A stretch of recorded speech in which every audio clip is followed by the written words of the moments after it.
Okay, let's unpack this. Today, we are opening up a set of source documents that are really unlike anything we've tackled before. These aren't, historical records or scientific projections. It's a deeply personal, philosophical, and I guess metaphysical framework. It's almost like a secret manual for understanding reality. Precisely. The source material for this deep dive, it's a series of notes. They were taken by a man named Paul Haagensen, and he was primarily recording them right after he woke up, somewhere between 2020 and 2022. He titled the collection, pretty provocatively, "We Are the Magicians." And that title just immediately sets the tone, doesn't it? The notes explore what he calls the explosion of consciousness, which I take to mean the moment the universe kind of woke up to itself. Now, the author, he does acknowledge there's a certain level of repetition in the text, but he intentionally left the notes in their original sequence.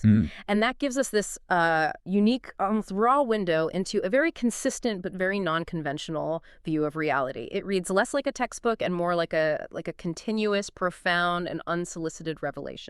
Our mission today is to really synthesize this complex, unconventional set of personal notes. We're looking at consciousness, time, matter, and the very nature of human purpose. We're focusing specifically on his claims about how we as individuals are fundamentally connected to this boundless universal energy, and crucially, how our focused perception, both individually and collectively, actually creates the reality we currently inhabit. That's a huge claim right out of the gate. So what's the central unifying concept we need to hold on to as we get into this deep dive? Okay, the core thesis is this.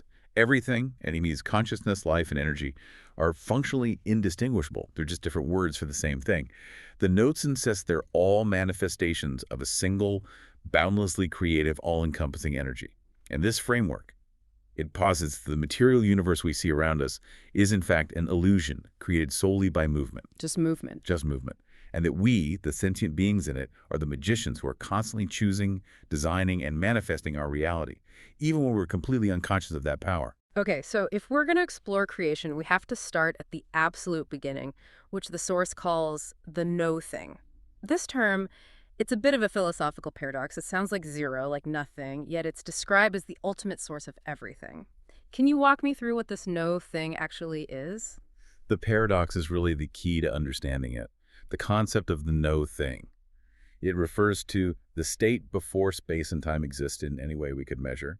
The source states very clearly that nothing, as we call it, has everything in it, including us, and we are still in it. So it's not an empty vacuum. It's the absolute fullness of potential. Okay, so I've tried to wrap my head around that. The no thing isn't zero, it's closer to what? Mathematical infinity, but compressed into zero space. Like if we imagine a seed itself is small, it takes up almost no space, but it contains the entire blueprint, the full history, and the complete future of the giant tree that will grow from it. Is that a useful metaphor for the no thing? That's a highly effective analogy. Yeah. It consists of endless energy and possibilities, all contained and expressed at the same time. And within this state, consciousness, life, and energy are one and the same. They're indiscernible. These three terms are just describing the same fundamental creative force in action. This original source, this consciousness, life, energy, it takes up no space, no time, it's capable of anything. And it created the material cosmos as just one part of its infinite creative impulse. That reframes the whole existential question completely.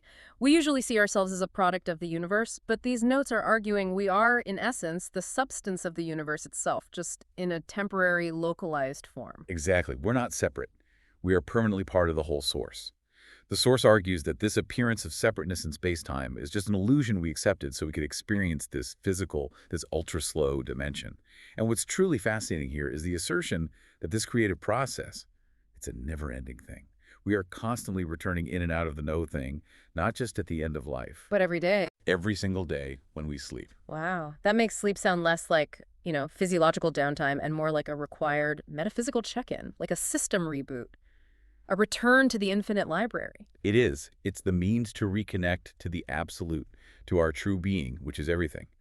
The notes explain that in that state of nothingness, possibilities go on forever in an instant. Completely outside the constraints of our known space and time, our conscious, restricted perception. It just can't handle that speed of information. But our subconscious mind and our imagination can access it and bring back solutions. Okay, so let's move from the source to the manifestation of the physical universe. This is a point the source is absolutely insistent upon. Movement is the sole foundation of reality. The necessity of movement is absolutely central to this whole philosophical framework. The notes claim the material cosmos exists only through constant rapid motion. Yeah. Without this constant rapid intelligent movement, the entire material universe, every object, every planet would cease to exist. In an instant.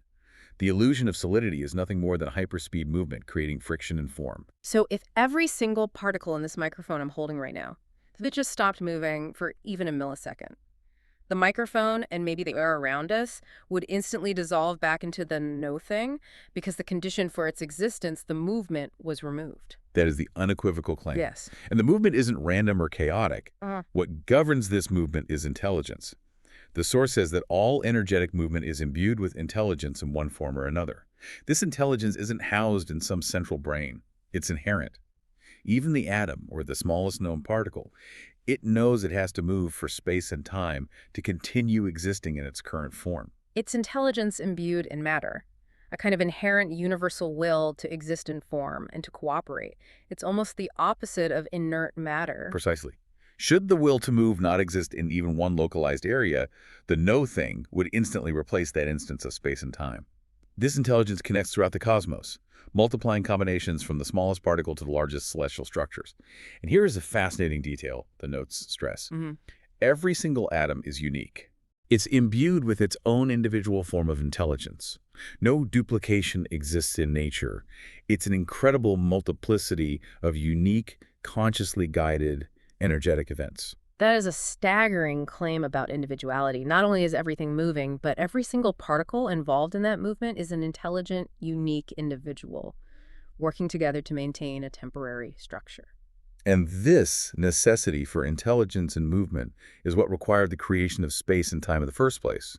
Space was created because the no thing could create some space, which then immediately led to all space, endless space. Yeah. And time could then exist because of space, which allowed movement to occur in a sequence. So evolution and expansion of space naturally lead to endless time. So time and space aren't fundamental laws in the traditional sense. They're more like conditions or containers that these intelligent moving particles require to exist in this specific materialized form. Yes. They're a deliberate construct of us magicians. They were designed to slow down the creative impulse so that we can savor the process and explore detail. However, the notes do caution that this illusory world can become a trap. To stay locked into the material perspective is to accept the illusion as the reality, and that inhibits the magician's true power. We're urged to enjoy the life experience, but we have to maintain the memory and connection to the no thing to remain apart from the illusion. It sounds like a constant spiritual balancing act. You know, be here, enjoy the ride, but don't forget you're fundamentally boundless and just wearing a temporary suit. Absolutely. When we choose to move into the illusory world, we choose to move into our body's restrictions. We're using a small, restricted vehicle, our present body, compared to the boundless knowledge and wisdom available in the no thing. The choice to exist in this ultra-slow dimension is what makes the illusion seem so concrete, so dense. We're chained to it unless we actively fight this locking-in process. By meditating and consciously disconnecting from worldly things on a regular basis, reducing the emotional density that we carry. Okay, so we've established that our body is a restricted vehicle, and it's running through a reality that is fundamentally nothing but hyperspeed intelligent movement. So how does our slow, restricted perception actually process that constantly changing, hyper-intelligent universe? Let's dive into the core mechanics of materiality. The source talks about the endless breakdown of matter. It's constantly going smaller than we can possibly imagine. This is where the notes really stretch our conventional understanding of physics. The source describes the breakdown of particles, atoms, quarks, beta quarks, as truly endless. Science is constantly inventing new names as the breakdown continues forever, well beyond the limits of our perception, whether we're looking outward to the macrocosmic or inward to the microcosmic. This suggests that scientific endeavor, while it's valid within the illusion, will never reach a foundational, irreducible particle. No matter what we discover next, there's always a smaller, more intelligently organized component still doing the work of creating form. That's the implication, yeah. And regardless of their seemingly non-existent size, these infinite particles move and are imbued with intelligence. They all have a specific task in the creation of what we see, what we feel, and what we sense. They follow a path to keep form over time, sometimes thousands or millions of years, even in seemingly static objects like rocks. A rock. Sure, the intelligence ensures the rock maintains its structure for its intended duration. Eventually, even rocks break apart and reform, but that deep movement is guided by an inherent cooperative intelligence. This fundamentally changes how we understand physical sensation. When I press my hand against a solid wall, I experience resistance, solidity, stability. But what are we actually sensing, according to these notes? We experience material things because our physical senses are built to do so. They interpret certain vibrational frequencies as solid. But what we're actually sensing is the intense cooperative activity of intelligent, pure, superintelligent energy. The source is very clear on this. In the end, we are touching and seeing intelligent energy activity in action. Nothing is constant. Nothing is the same from one split second to the next. The appearance of stability is the grand illusion, and it's created by how fast this intelligent energy is cooperating and moving. That brings us to one of the most profound ideas in these notes, I think. It deals with the nonlinearity of time in the past. The source claims we never, ever sense our apparent reality in the present moment. This concept of delayed perception is crucial. The notes assert we only see the past. Because our biological brain takes split seconds to process information, the light hitting our retina, the sound waves vibrating the eardrum, the pressure against our skin, this means we are always observing everything in the immediate past and processing it in our memories and imagination.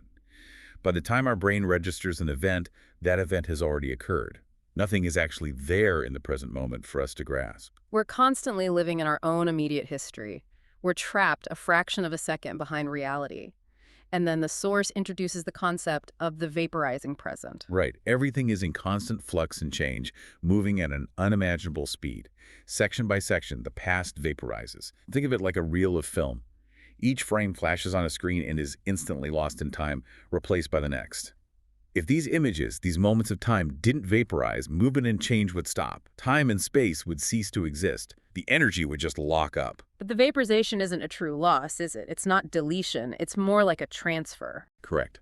This vaporization is taken in and absorbed by the cosmos. All events remain there. They're preserved like a complete, accessible depiction of the past. The expanding cosmos itself always holds the history of everything that is vaporized. And here's where it gets really interesting. It connects this immediate personal perception delay to the cosmological scale. We know scientifically that when we look at distant galaxies and stars, we're observing their past, but the source frames this as a confirmation of our metaphysical existence. It connects our personal, sensory experience of delayed perception directly to the structure of the universe. The source uses common examples. The light from the sun is about 8 minutes in the past when we see it. Light from a star 1 light year away is 1 year in the past. These images remain stable for that duration as the light travels, but they are always records of the past. They're vaporized moments of history being received by us. The author emphasizes that the image itself remains stable, like that cinema image flashing and then going, but the light itself flows across space, remaining an intact image until it arrives, vaporizes as it passes, and moves on. And the staggering implication is that nothing ever truly disappears. The cosmos is the ultimate, non-erasable memory bank containing countless simultaneous pasts. That is the ultimate conclusion. The expanding cosmos always holds the history. The author suggests you look out there and you are literally looking at millions of your past selves. Yeah. The vast cosmos is full of us, full of our history, existing simultaneously because fundamentally time doesn't exist outside of the material illusion. Everything is a construct we have chosen to experience instant by instant. Let's shift focus now to our identity within this framework. If we are pure energy experiencing a delayed, illusory reality, what does that make us? The notes describe us as triune beings. Yes, the triune being analogy refers to our three-part identity operating within this illusion. The physical body, the mind, which is not restricted to the brain, and the soul. And the soul. The soul is both within the body and outside of it. The brain acts as the primary switchboard and control center for the physical apparatus, but the notes stress that the mind exists in every cell. It's the intelligence that's coordinating the atoms. Okay, so where does the soul fit into this architecture then? Our souls are connected to the oversoul, which has no boundaries, and is essentially the entirety of the no thing or source energy. The physical bodies themselves are described as mainly space. Our cells and atoms contain massive amounts of space relative to the particles they contain. The soul moves freely within those bodily spaces, acting as the anchor and the ultimate director of this unique creation. So when we talk about intelligence in the smallest particles, we're really talking about the localized expression of the oversoul, guiding the constant movement that holds the form together. Precisely. The mind is complex, the brain is the control center for the physical body, but the actual intelligence and consciousness exist in every cell, working with those unique intelligent atoms, building us as a unique three-part magician creation. All right, now we move into the physical vehicle we use for this slow motion life experience, the body. The notes offer a fascinating and frankly unconventional view of our biology. It asserts that the body is continually being rebuilt according to our deepest internal state. Hmm. The source states that the body undergoes a complete rebuild every 7 years at the atomic level. This 7-year span is described as the magic number for this massive continuous change of cells and atoms. Every cell is replenished, but the astonishing detail is that it's rebuilt specifically to match the individual's design, guided by the mind that exists in every single cell. So this isn't just turnover, this is an intentional architectural project. But the rebuild isn't a clean slate every time, is it? It fundamentally integrates our lived emotional and mental experience. That is the most critical implication. Long memories and deep-seated experiences, whether we perceive them as good or bad, are literally built into the new body structure and remain in the rebuild. The stuff we experience and hold on to emotionally, our resentments, our joys, our fears, is materialized into the new physical form over the subsequent 7 years. So if I spend years 6 and 7 of a cycle holding on to some deep resentment, that resentment isn't just a mental state. It becomes physically structural baggage in year 8. That is exactly what the source claims. It warns that a body rebuilt with strong negative emotions, like hatred, deep-seated resentment, or sustained anxiety, can become very unstable and even dangerous. This instability, it manifests not just emotionally, but physically, in chronic disease, in susceptibility to illness, or in just an overall degradation of the vehicle. But the magician always retains the power of choice, right? We're not locked into that negative structure forever. No, this is where the free will aspect re-enters. We retain the choice and free will to actively redirect this process. If you recognize the instability, you can begin the transformation using positive, intentional experiences over the next 7-year cycle. Even profound suffering, if you approach it correctly, that is, if you accept it as a chosen experience rather than resisting it, can be transmuted into a positive learning process, preventing it from becoming negative baggage built into the new physical suit. This concept of absolute choice is pervasive, and it leads us to one of the most challenging claims in the notes, that we make deep-level decisions about our incarnation before we even arrive. Yes. At a fundamental, deeper level, the soul level, we choose to incarnate into this specific form. The source states clearly that what happens to us is our desire. And this choice, it encompasses our body, our parents, our environment, our society, our planet, our galaxy, and our universe. We guide ourselves to this specific life experience. Hang on a second. If we truly chose all our suffering at a deeper level, doesn't that fundamentally remove empathy for current victims?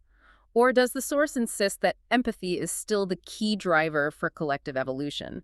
This is the point of friction for many people. That is the essential conflict these notes present. They argue that cutting life short via suicide, severe substance abuse, other self-destructive behaviors is of no use to us in the grand agenda, because the purpose of the difficult incarnation is the experience itself.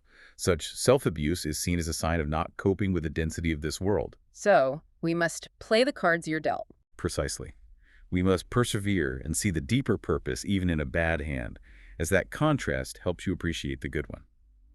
The notes explicitly state that empathy and compassion are not negated. In fact, the suffering itself is the mechanism for collective growth, which we'll come back to. But running away from the chosen experience, that negates the unique data that incarnation was supposed to provide. The source even connects common vices to this existential choice. It cites alcohol and smoking as specific examples of self-determined paths to slow suicide. Yes, the notes describe this as an internal conflict. At a deeper level, we realize this abuse shortens our lives and degrades our vehicle. Yet we continue the abuse because the surface-level magician may harbor an unconscious desire to terminate the current, difficult life experience quickly.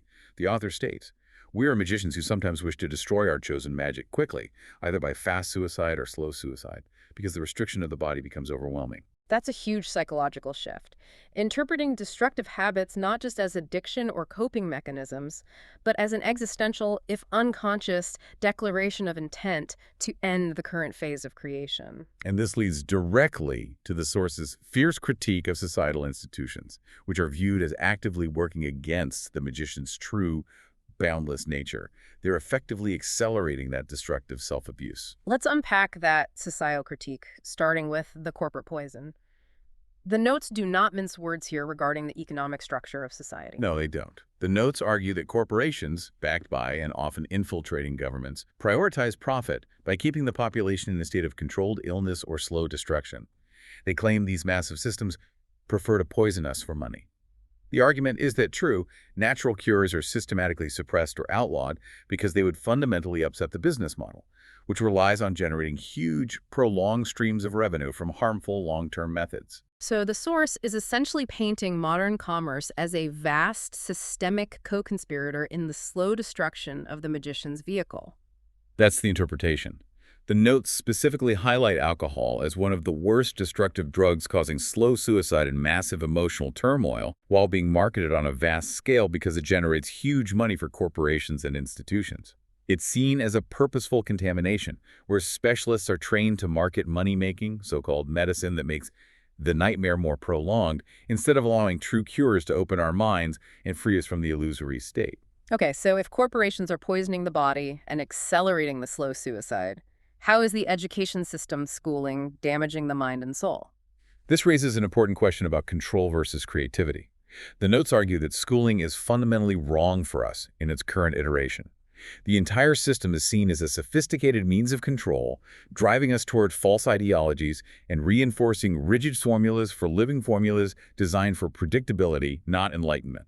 What specifically is the destructive mechanism of schooling, according to the notes? The notes claim that creativity, the magician's true purpose, is systematically destroyed. Students are taught to take information in, accept it as fact, and repeat it without questioning everything. This process stifles the intrinsic creative instincts we were born with, which are vital for accessing the oversoul. So it's a process of conformity over creation. It forces the boundless three-part magician identity to shrink. Precisely. Society conditions us to intake trash, which includes not just contaminated air and processed food, but contaminated ideas. The schooling and education system is seen as a means of control, pushing us toward rigid formulas designed primarily for the comfort and maintenance of the physical body. It turns our intended three-part being, body, mind, soul, into a one-part being called the body, solely focused on false needs, material comfort, and conformity, completely neglecting the soul's true purpose, boundless creation and expansion. So if the material world is the trap, and society reinforces that trap by demanding conformity, how do we maintain the connection to the no thing while we're still anchored in this slow, restricted vehicle?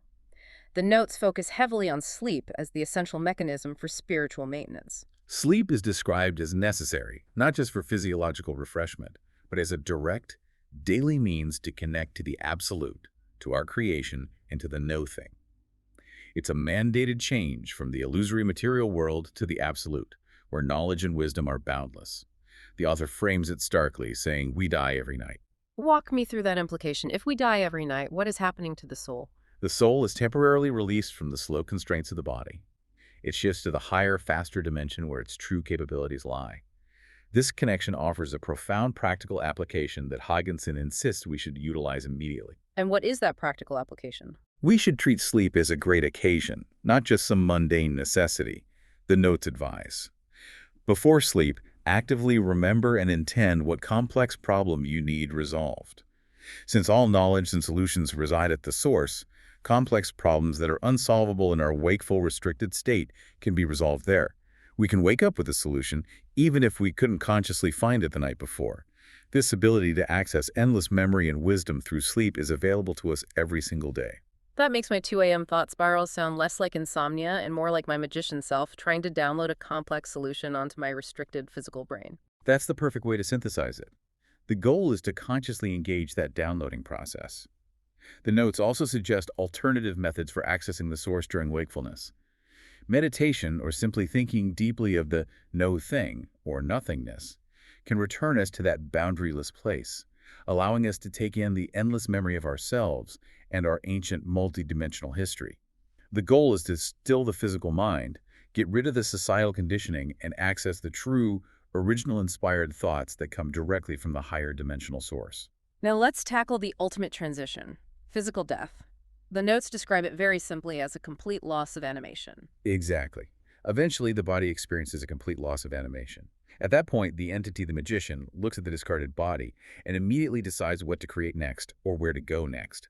This is the moment where the magician steps fully and immediately back into their power, free from the constraint of the slow material vehicle. And the experience is instantaneously shaped by the beliefs we carried during our life, which is a powerful warning. This is the most crucial warning regarding preparation for death. We move instantly into a faster dimension, where thoughts create reality instantly, without the constraint of slow time and space. Our will is ascendant and unchallenged. If we cultivated strong, rigid beliefs in absurdities like hell, purgatory, or evil forces during life, the source warns that we can and will create that situation immediately after death, based purely on our desires and expectations. We literally conjure our own temporary suffering. We create our own temporary post-life reality based on our strongest, most ingrained expectations. That's a terrifying thought, that one's final destination is self-determined by one's own limiting myths. Conversely, a belief in a wonderful, light, and loving experience creates that positive reality immediately. The source does assure us that the suffering created by holding on to these absurd myths isn't eternal. We eventually move beyond it because the ultimate truth of the boundless energy will assert itself. However, we waste vast amounts of time in that self-created state. The structure of time also seems to just dissolve instantly in this faster dimension. Time is drastically different, instantly after death. The notes suggest that 1 second in our earthly time could equal 1,000 years in the new state, just to emphasize the speed of reality creation. We can bounce around at the speed of thought, which has no limits, and be in many places at once. We're no longer constrained by slow, linear time and space. We regain the omnipresence that is our natural state. This sounds like a sudden gaining of cosmic awareness and connection. It instantaneously overwrites the restriction of the body. It is. We gain a type of omnipresence and can see our dead friends instantly, since time and space are meaningless constraints. All past life experiences and connections with beings we have known come to attention. All the things we struggle to understand in the heavy body experience are instantly understood, and we're back in the source, connected and fully aware of the boundless inner universe. That awareness sets the stage for the cycle of reincarnation, but the notes say that at birth, the entity purposely undergoes the valley of forgetfulness. Why hide all that power and knowledge if it's so beneficial? The entity anchors itself to this sluggish, slow-moving body, which the author calls a huge step downhill, but a willingly taken one. We purposely hide the knowledge of past lives to gain acute, specific focus in the current life. If we had the full memory of all the eons and all the countless dimensions we've experienced, it would completely overwhelm the restricted physical brain and hinder our singular purpose here, to create within the specific, slow dimension. So we reset the memory banks to concentrate on the current, specific, creative agenda, but how does that allow us to evolve if we can't remember our past mistakes? The only way to improve and evolve collectively is through what the source calls residual memories.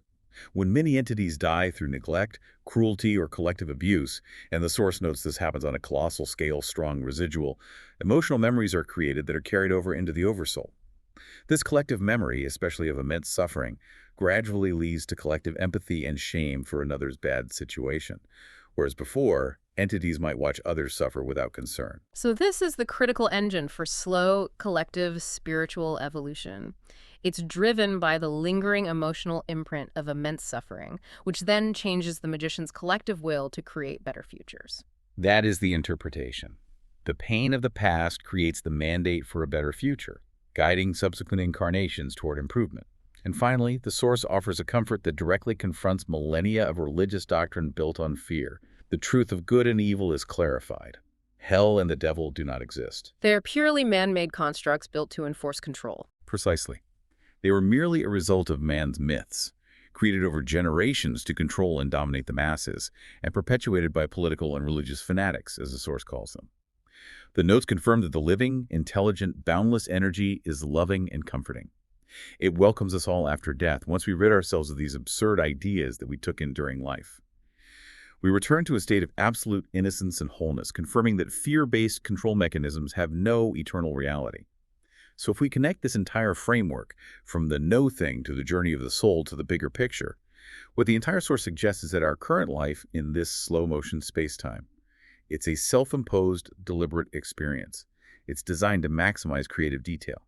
We willingly slow down our energetic vibration to experience materiality, and we're constantly creating ourselves second by second, reforming our very matter based on our conscious and subconscious choices. This radically transforms the perceived value of conventional scientific or material pursuit. It suggests the goal isn't necessarily to accumulate endless scientific facts within the illusion, but to create and enjoy each incarnation for its unique expressive qualities. We're not here primarily to learn in a conventional, factual sense. We're here to create and expand the cosmos through the unique data our existence provides. When we drop the physical body, we move to a dimension where we instantly see things the way they truly are. This has been a true deep dive into an extremely unique set of philosophical ideas provided by Paul Haagensen's notes. Let's distill the main takeaways for you, the listener, who is fundamentally a magician. First, you are a magician, part of an infinite, intelligent energy source called the No Thing. Your fundamental identity is boundless, and the appearance of separation is simply an illusion you consciously chose to experience. Second, your present reality is a fast-moving illusion based on intelligent movement. Because your biological brain processes information slowly, you only perceive the past. You are at all times looking at history, even when you look in the mirror. Third, the human body is a vehicle that completely rebuilds every 7 years at the atomic level, and that rebuild integrates your deepest held emotions and experiences. This means your prolonged attitude literally materializes and defines your physical future. And finally, when facing life's difficulties, the source warns that resistance makes it real. Acceptance of the chosen difficulty allows you to see the material world as the illusion it is, which is the path to moving beyond the constraints of this dense dimension and accessing your true creative power. So, given that your soul connects to the absolute source every night during sleep, and that the notes insist solutions to complex problems are available to you in that state, what massive, seemingly unsolvable problem will you intentionally ask your subconscious to resolve before you go to sleep tonight?